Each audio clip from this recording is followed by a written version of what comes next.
छत्रपती संभाजी महाराज हे आयुष्यात एक सुद्धा निवडणूक हरले नाही असं वक्तव्य आज उपमुख्यमंत्री अजित पवारांनी केलं। लढाई हरले नाही याऐवजी अजित पवारांनी निवडणूक हा शब्द वापरला, पण वेळीच ही चूक लक्षात आणून दिल्यावर अजित पवारांनी दिलगिरीही व्यक्त केली।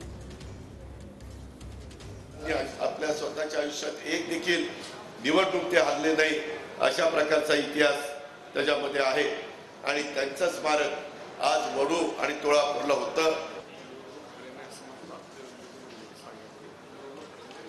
सॉरी, मी ते राजकारणामुळे निवडणूक म्हणलं, ते लढाई हरली नाही।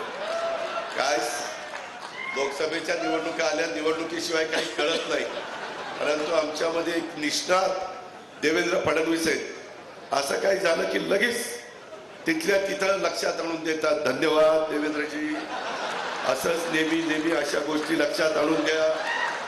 आणि मित्रांनो, ते एकही लढाई हरली